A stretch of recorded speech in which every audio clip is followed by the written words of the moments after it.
This is the Ridge Hunter Outdoors podcast.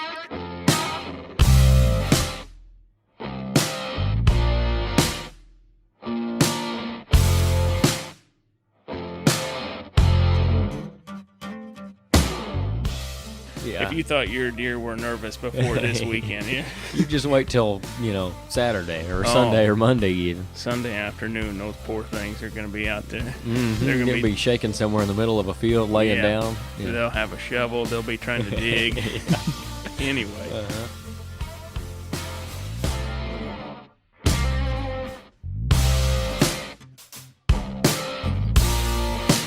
Hey everybody, welcome into episode 10 of the Ridge Hunter Outdoors podcast. I'm Kenyon Clark. Got Nate Burgess today. Dad and Jeff are out. They're working. I bailed on them to come record a podcast because we're busy at the shop. Got a lot of other stuff going on, so wanted to at least get on with Nate. We're actually in the Burgess household this time, so not that we have a designated studio anyway, but this is certainly not a professional studio. Hey, kitchen table seems to sound pretty good right now. I like the scenery in here. Yeah, got your pretty deer to look at. Yep, I like them a lot. Mm-hmm. But the wife's not home, so we're not bothering her any. Nope, not at the moment. So what I wanted to talk about, and I know like the Kentucky guys have had their rifle season, I think. And the Missouri guys will be wrapping theirs up coming up this weekend, I believe. I think it runs for 10 days straight. Mm-hmm. And it started last weekend maybe, so they'll be finishing theirs up. I'm not sure about Indiana. But Illinois' gun season is this weekend, Friday through Sunday, the first one. So I wanted to talk about gun hunting and some stuff that maybe we do differently during gun season than bow season. And so this will kind of be more for the Illinois guys or you gun guys that are in other states. You can maybe use it for next year, or if you got a late season or something like that. First thing, it looks like it's going to be pretty good weather for this weekend. I'm expecting to get hammered at the shop with deer. The gun hunters have all the luck, I guess. The best hunting in November is probably going to land right on gun weekend. The moon chart, if you look at the moon chart, that says I think tomorrow and Saturday are supposed to be the 2 of the 4 best days of the month, if I remember right. And then the weather broke nice this morning. It's cool this morning. It's supposed to be cooler tomorrow morning. I think they're saying 26, 28. Yep. First day without wind in probably, like a month and a half or something. Seems like it. It sure seems like it. Yeah. They're saying like very little wind in the morning. And it has been windy for the last 5 or 6 days. Yeah. So a big change in weather, cool. Opening morning. Mm-hmm. It looks like it's going to turn out to be an absolute onslaught. Yeah. You know the Orange Army will be out and ready, and the deer should be moving. They won't be expecting it on the first day. Yeah. I'll be one of the pumpkins out there. They may have them laid up by Saturday, but tomorrow morning, man, they're going to throw some lead, I'll bet you. Oh, yeah. Like you said, the moon's going to be just right, I think. Yep. And it has been windy with, let's see, today is the 18th. We're recording this for the 19th. So we had this hot weather come in. Yeah. The wind blew it in. Yeah. And then the wind blew it out, blew this cold front in, and now we're just on the backside of it, so it's kind of still blowing, and I think it's finally going to stop. Like you said, maybe tomorrow morning would be pretty nice to be up in a tree. Yep. That wind will quit blowing, and then all of a sudden the deer will hear gunshots in the distance, and oh, man. Yep, flashbacks. And have you ever seen the picture on Facebook? It's like the deer, and it's kind of faded, and it's got like the Nom helicopters and everything. It's like gun season from years past. Yeah. Yep. Got PTSD from the deer who made it through last year. But on the wind, some guys like hunting with a little bit of steady wind, like a 10 mile an hour or so, which makes sense because it's not, you know what direction it's coming on. It doesn't really change. But I really like sitting in the woods on a calm morning. Yep. Just for the sit, I guess, not necessarily as much for the hunting aspect of it. But boy, it's fun to sit in there and listen to the woods wake up and the birds and the leaves crunching from the squirrels. And then, man, when you do get one coming, you can hear them coming from a long ways away. That's right. Crunching through there, get you all pumped up, fired up. Yeah. Then it's a little forkhorn, That's what's happened to me the last couple of times. But Yeah. The last 2 weeks I've been watching leaves blow sideways right in front of my face, as they're falling out. But on those mornings when you can sit there and a few leaves will just fall and they'll float through the air, and then they finally hit the ground. That's a nice morning. Yep, nice crisp, cool. Got a frost on. Yeah, Yep. yeah. Looks like that's what we got coming up. So you guys that are going to be out gun hunting, obviously I'm not going to be. I'm going to be working, but should be pretty good. I'm not going to lie. I'm pretty jealous of the weather we got coming this weekend. You can combine that with where we are in the rut. Yeah. Because I think from what I've seen and what we've heard at the shop, and I think probably what you've seen, is the lockdown's kind of ending. The biggest part of it, I think the bucks are off of their first does and they're looking for the second one, which is similar to the phase before the does come in, where they're out seeking, cruising. Yeah. You're going to see some cruising bucks. Now, you won't see as many because there still are going to be some that are locked down with does. Mm-hmm. So you may not see as many bucks as you would have like the first go-around, but still a really good time to be out there because they've had their first taste of it for the year. Yeah. And they're just kind of running out in the days looking for the next one. Yep. Be a really good time to catch a big buck making a mistake right now. Yeah. My wife's uncle said he saw a really nice one this morning by himself. He's just moving through the timber. He was by himself. He didn't have a doe in front of him. I'm sure he was looking, but he said he was a big, nice, mature buck. So yeah, he was out looking for whatever he could find. Yep. I saw, well, like I was telling you earlier, as I was driving in and the headlights saw a nice buck by himself, no does around on the edge of a timber. This was, 10 minutes before daylight, so he was out cruising. He was out in daylight, I'm sure. Yeah. He may have been bedding somewhat close by, but I'm thinking he was cruising the way he was headed. Yeah. The other young buck I saw this morning, I rattled. He come in, and then after he didn't see anything, he fed around in what little bit of cut beans there are, and then he took off again cruising like he was looking for a doe. Yeah. Like they do, get their nose down and running along. Yep. And you said you didn't really see any pairs this morning either when you went out. I did not. One basket rack was trying to find one. He was being pretty easy, moving pretty slow. There was a little bitty tiny spike, just almost had one. He was bouncing around in the weed patch. He'd bounce up and look, and that doe wasn't very far in front of him, but she was darting in and out of some thick stuff, and I don't think he ever found her. And then I had a 4-pointer come by about 20 miles an hour with his nose on the ground, Yeah. They were all out looking. None of them had actually found anything yet. Yeah, I think we're definitely to that back to that cruising stage, which I'm hoping it holds out till a few days after the gun season too, because even Monday and Tuesday this week looked like they were going to be pretty good weather too when we get back into bow season. But we'll talk about some of that, and then like Thanksgiving and stuff that time of year next week. So now that it is gun weekend, I know when I got to hunt, because I've hunted a few gun weekends, over the years. I don't hunt every year. Now the last few, I've just been working. But I know I always had a little bit different setup for my gun stands than I did my bow stands. I could get away with being farther away. I didn't have to intrude as much, I guess. Yeah. Because you got more range with a gun, obviously. So I can sit up. I like to be able to see quite a ways, Yep. And I don't have to get in there as close to a bedding area or right on top of a food source. Yeah. And I generally sit field edges, sometimes get in the timber depending on where the deer are moving, where I'm seeing them.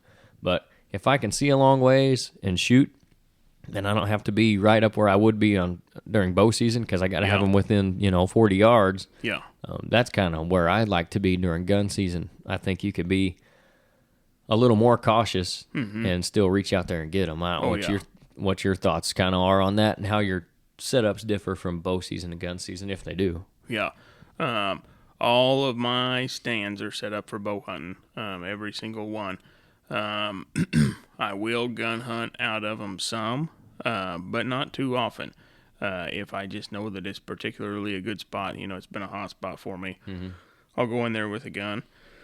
A lot of times in gun season, I'm just going to sit on the ground. I'll find me a tree and I'll lean up against a tree or something. Now, for instance, I'll sneak down in a draw somewhere where I think they're going to be coming out of. Travel corridors is mainly what I'm looking for. Right. Travel corridors.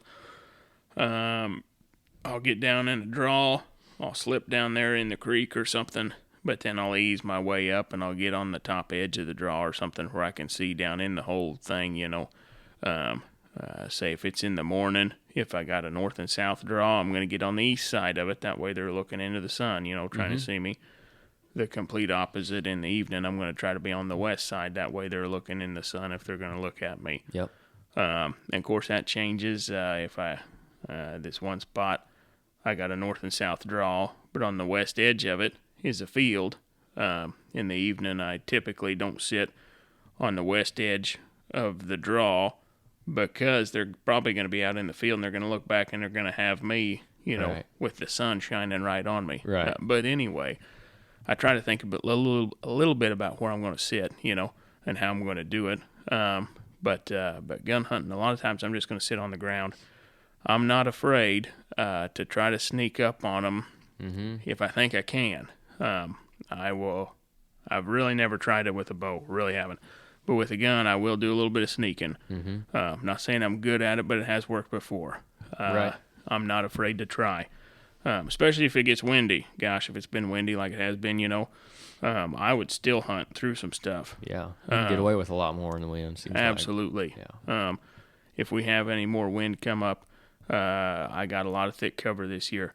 The CRP and everything that we got around us very thick. I would not be afraid to still hunt through some of that stuff this year. Right. And I mean, take a long time to go a little ways. Just pick your way through it. I'm not Glassing. I'm not looking to walk nothing. Right. Right. I will pick my way through it. Move from something big to something else big. Clumps of big weeds or something.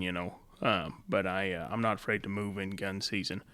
The neighbors. I mean, there's so much pressure around us. There's so much pressure everywhere. Yeah. If you thought your deer were nervous before this weekend, you just wait till Saturday or Sunday or Monday even. Sunday afternoon, those poor things are going to be out there. They're going to be shaking somewhere in the middle of a field, laying down. Yeah. They'll have a shovel. They'll be trying to dig.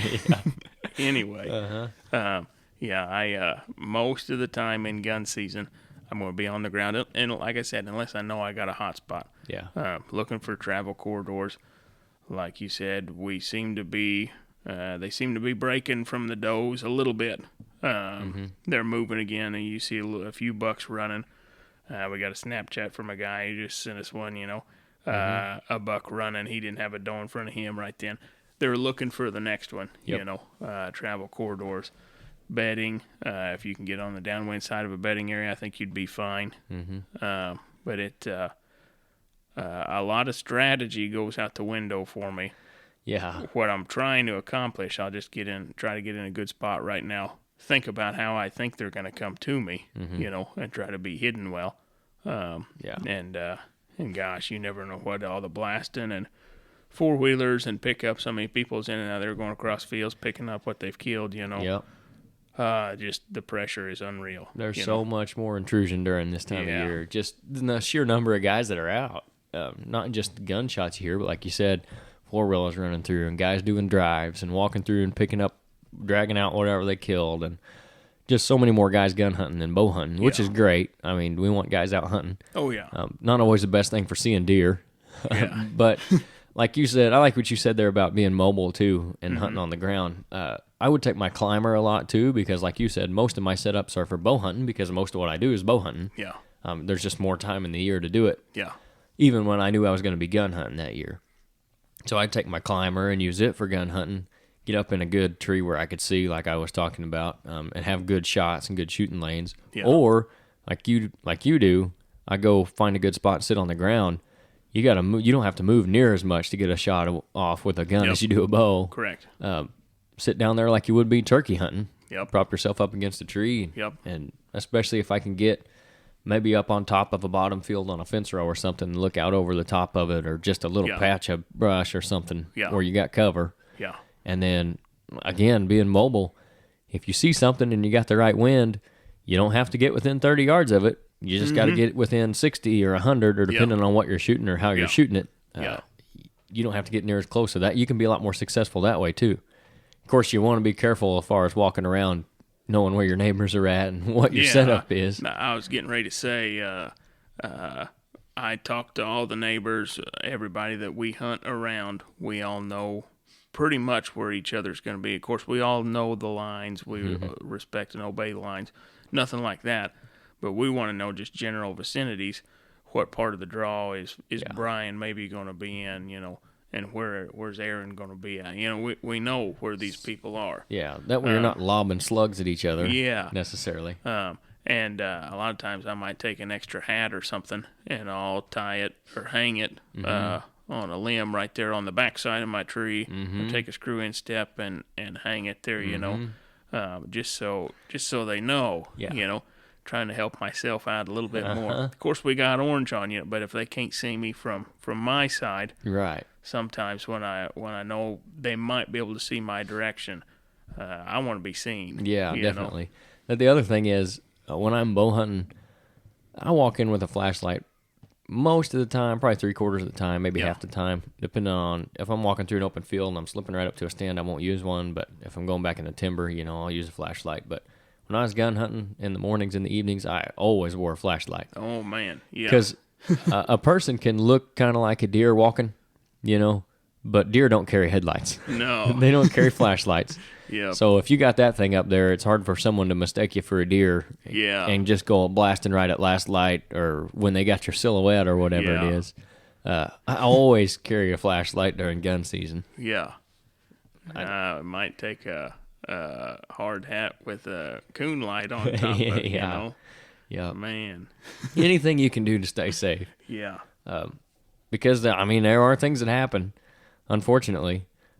And that's part of, there's more guys out, and you got the guys that aren't necessarily the same level of deer hunter as the rest of the guys. So they maybe they just don't know, or they're not as careful yet, or maybe their first year, or they hunt one time every year and it's this time, and things happen. So take ownership of your own safety. Don't count on anybody else for it. Absolutely. And I like what you said about hanging that hat or whatever on the backside of a tree, because not that anybody would ever shoot at anything from the road. Oh, but man. let's say your stand is on the woods side, and they're driving down the road and just start blasting because they can't see you. Yeah. That could put you in a bad way. I've heard of things like that allegedly happening, and guys having to, bear hug the other side of a tree or something. So if you got an extra hat or an extra vest, maybe throw that thing up, some tape on the other side of the tree. I promise that won't spook any deer. Yeah. It might save your life or leg or limb, whatever, but it ain't going to spook any deer if you throw up an extra piece of orange. My number one goal is probably what the deer I'm chasing, what his goal is to just make it through the weekend. Yeah, just stay alive. Yeah. Yeah. And that's something else, too. I know a lot of guys, like Jeff, for example, in a place he hunts, he doesn't really have any control over or doesn't know any of the neighbors on the next property, so he's got a camera that's kind of close. He just goes and pulls it down because he's worried about guys maybe coming over and not respecting the lines and stealing the camera. Yeah. If you guys want to do that for gun season, just because there's more people out and, not everybody's honest. If anybody thinks that, I hate to break it to you, but not everybody's honest. Go ahead and put them back up, as soon as you can after, see what made it through. Yeah. Because there's a lot of deer that are going to go down this weekend. Oh, yeah. You might have to readjust your hit list a little bit. For sure. I know I have spent some wasted time, I'm sure, just by not running cameras, going out after gun season. And a couple particular properties I hunt took me a couple years to figure it out. Really good all the way up to November 17th or 18th or 19th, whenever gun season falls. And then after that, boy, it's just like the Wild West shows you see, the tumbleweed rolling across a ghost town. Yeah. That's what it's like there. So if I had cameras up, I'd probably know that. Maybe I saw a good buck there before, and then I went back after him and spent another 10 days hunting him, and he'd been shot or got out of dodge while he still could, tucked his tail and ran. Yeah. Get those cameras back up and see if you need to be still hunting those places. Yep. Even if they didn't shoot them, they may have run them off. Yep. I sure do. I do like gun season as far as I grew up doing it, Right. I grew up, Dad was taking me. You'd see everybody up at the store, up at the restaurant. You'd see everybody. You'd talk to everybody, see how everybody's doing. I mean, everybody did it. So those are the memories that I have of it. But yeah, there's so many people right around. There's so much pressure, so much more pressure than there is in bow season. Lately we've got a lot of people from not real close around here have property out here now. And them and all their buddies come and they they surround the 40 or whatever. Yeah. But anyway, it's those smart deer. That they know this happens. Yep. Your 4-year-old and 5-year-old deer, they've been through it. Yep, and they've made it. Being dumber than they are now. Exactly. They've made it.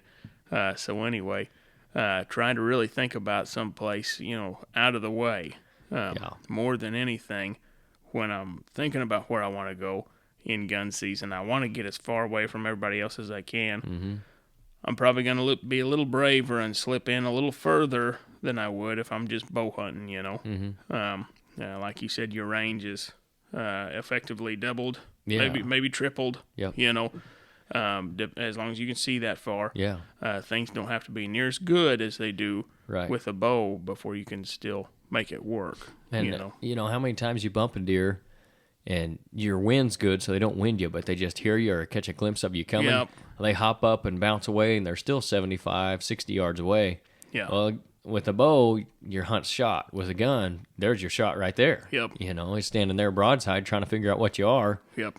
You got him. Yeah. So like you said, you don't have to be, you can take a little more chances walking through a place like that, Yeah. Obviously, you don't want to spook him, but if you do, you still got a chance with a gun. Yeah. If there's ever a time that you want to try something, if you want to try going back where you really think he is, if you see him and you want to try to sneak up on him, I would say now's the time. It's as good a time as any. Yeah. Because, like what we just said, the gun's a lot easier to do it than a bow. Yep. If you don't go do that, you're taking a chance of letting someone else get to him. That's right. There are a lot more hunters, a lot more chance he's going to get shot. Yeah. It's a lot easier to shoot him. Yep. Because he can be farther away. Yep. And you're taking the chance you might just run him off too. You may just never see him again until next year. Even if he makes it. Yeah. So if he's living right there, if he wants to be wherever he's at, and you bump him, I think he'll probably come back really quick, hearing all the gunshots and everything. I mean, these older deer, they know what's going on. Yeah. They know that this is just a bad time to be a deer. Yeah. They want to be wherever they know that they're secure. And if you ain't bumped him bad, I think he'll be right back the first chance he gets. Yeah, and I think you got to think about when you bump a deer out of their bed, if they don't wind you, if they get your wind and they know and they see you, like the two things, then I don't know he's going to be back. He might not be back. I mean, he might be, but he won't be back soon. Yeah. But if you bumped him out of his bed, he won. Yeah. He knows that's a good place to bed because he either saw you coming or he heard you coming and he got out of there safe. Yeah. Why would he not bed there again? Mm-hmm. You know what I mean? So don't think just because you go in there and bump him out and you don't mess him up too bad, like you said, he's just gone for good. Yeah.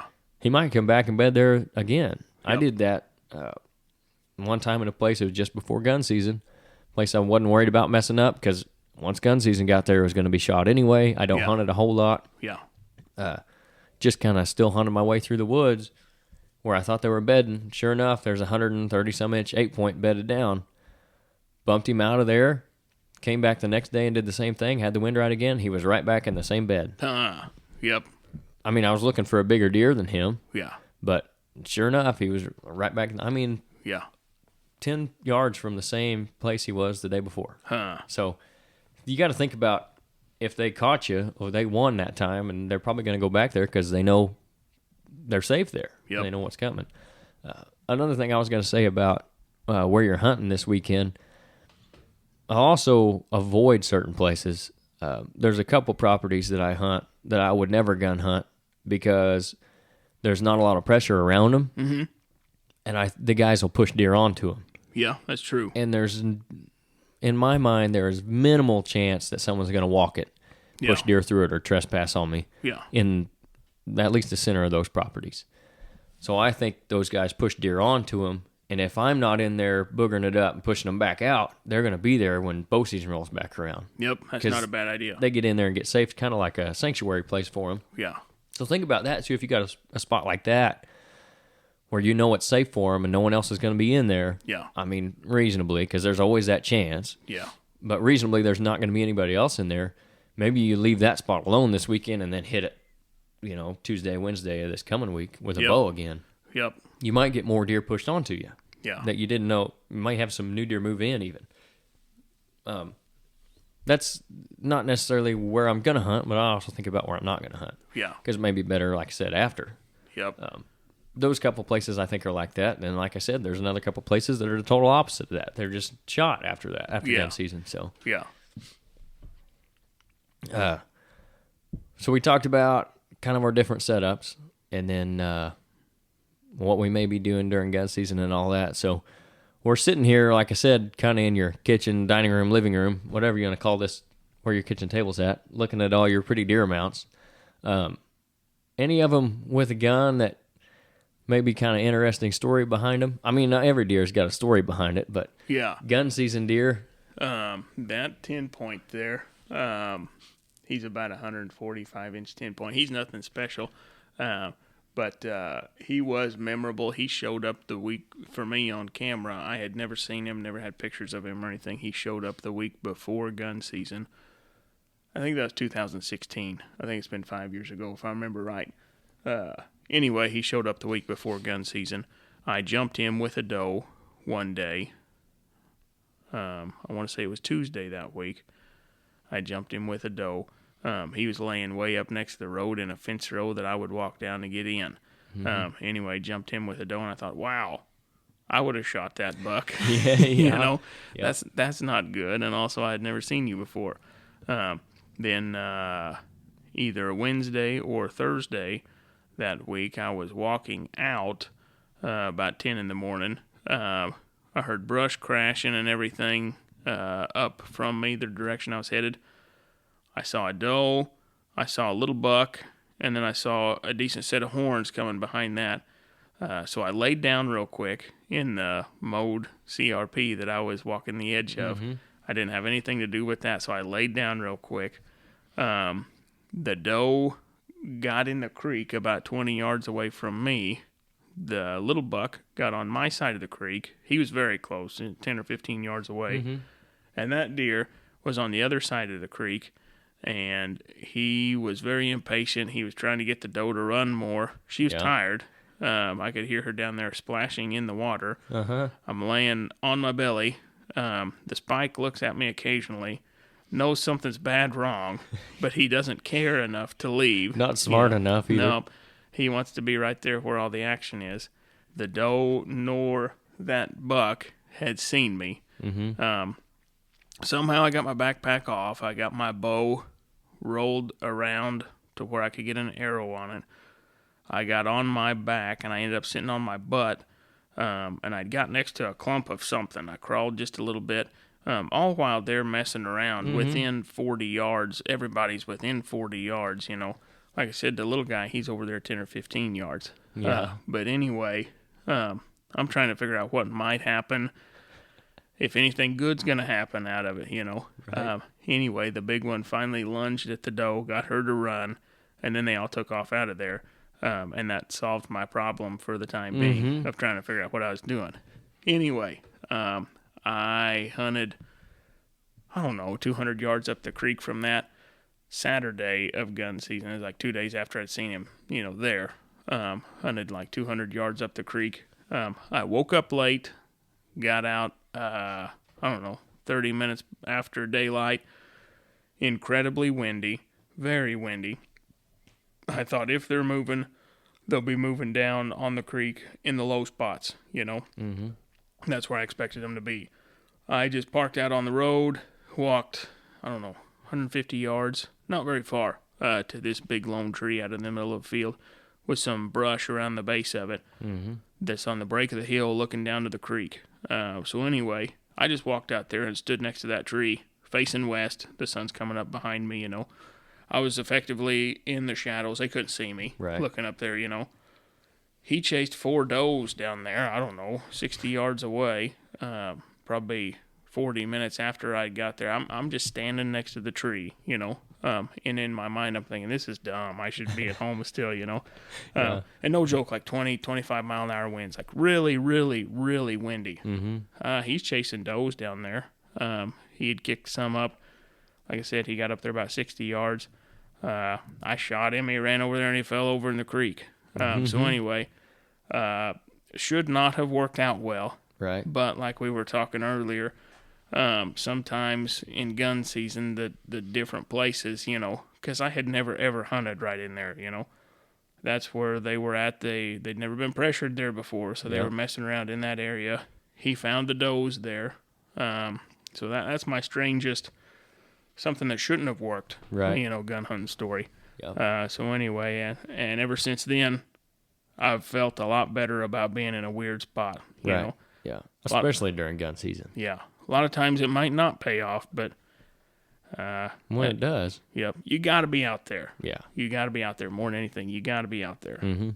I remember there's like 2 or 3 particular gun hunts I can like remember specifically. And one of them, I was pretty young still. I don't know if I was in high school yet or not. If I was probably a freshman. But I walked out behind Grandma and Grandpa's house where I was hunting. And it was all CRP on one side on what they owned. The other side was ag field. And then it was the bottoms were several, probably a mile or a mile and a half down from the bottom. So there was a lot of big deer that used it. But I didn't realize, because I'd been bow hunting it, how many people actually hunted that area. So I'm walking back there for gun season. Dad dropped me off and went to the shop. And it starts breaking daylight, and I'm sitting up against a little patch of brush out on not the CRP side, but the other side from it, where it drops off in the bottoms, this big draw, bottom field, and sitting up on top of that hill, and it starts breaking day, and man, I'm looking around, 1, 2, 3, there's a guy walking across the field back there, 4, 5. I was surrounded by 5 or 6 orange specks all around the edge of this 80 acres. And I remember thinking, man, if there's a big deer runs in the middle of all this, I'm in a bad spot. And I don't know if they could see me or not where I was at, but boy, I could see, 5, 6 different specks of orange. I was surrounded. Yeah. And that was probably my first taste of, the Orange Army. Yeah. What that gun season really is. Yeah. Just the amount of, pressure that it gets and all that. But like I said, you got to be out there, and we want everybody to go out and have a good time. Oh, yeah. Oh, yeah. And I think gun season's a really good time to kill a really nice deer, because you don't have to be as close to them. Nope. They may be running somewhere just for no reason that they never would be any other time other than they're getting shot at. Yeah. Someone's run them out. Your neighbors are in there because they only come down hunting gun season, and he's been staying over there, but they run him out, and now he's on you. And it could be a really good time to kill a really nice deer. That's right. At the same time, you may just get skunked because you're in the wrong spot. That's happened to me too. Yeah. That one just sticks out to me because I think that was when I first realized just how many guys were out there hunting during gun season. I had another hunt similar to that where I sat for an hour, and I was darn close to 20 count on gunshots that I'd heard. Yep. And I couldn't see any of them, but they were close enough. I thought, I'm in the wrong spot here, because anything that's coming my way's done been shot at by now. That's Even right. if they do get in here, they're going to be so wired I ain't going to be able to move anyway. Yep. But, yeah, that's kind of one for me that sticks out, I guess, for gun hunting. Like I said, I ain't been a whole lot. I've killed some does with the gun. Never killed anything nice gun hunting. All my bigger deer have been with the bow. Just more opportunity. And I ain't hunted with a gun all that much because of working at the shop. But the few years I've been, I enjoy getting out. Yeah. It can be frustrating, no doubt, because those spots that are so good during bow season just go cold.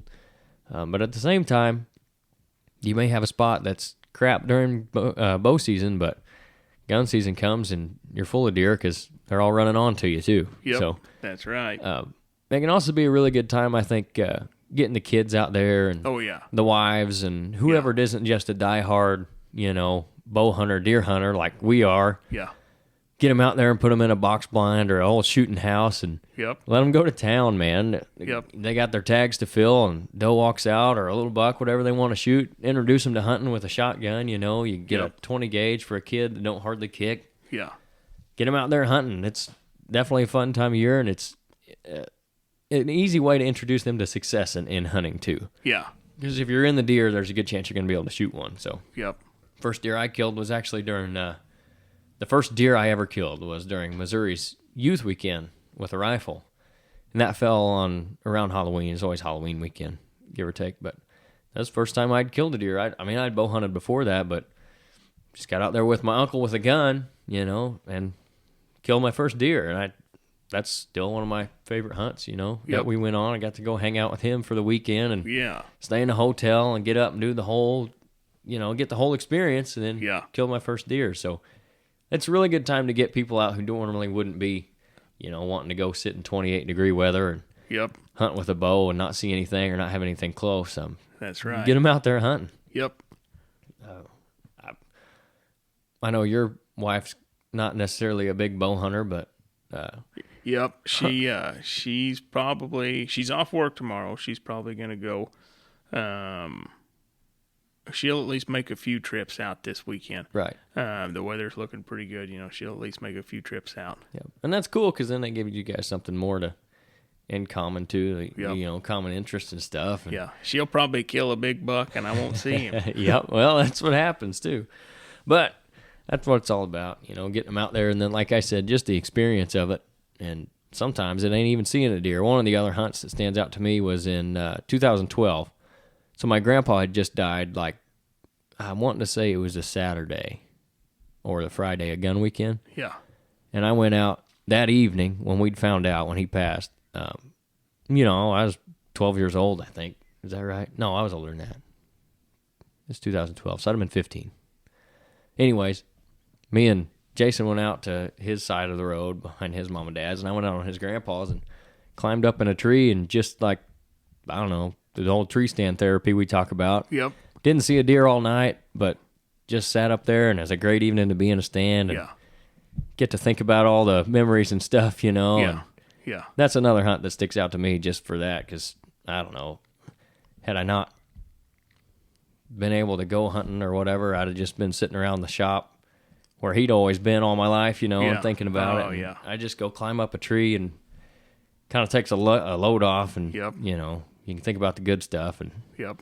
That's right. I use it for that, too. I mean, Yeah. I think everybody who loves hunting loves it for a lot of different reasons, but I think that's one of them. And Yeah. for me, that particular gun season, that was a gun hunt that I'll always remember just for that. Oh, yeah. Just something about it, you know. Yeah.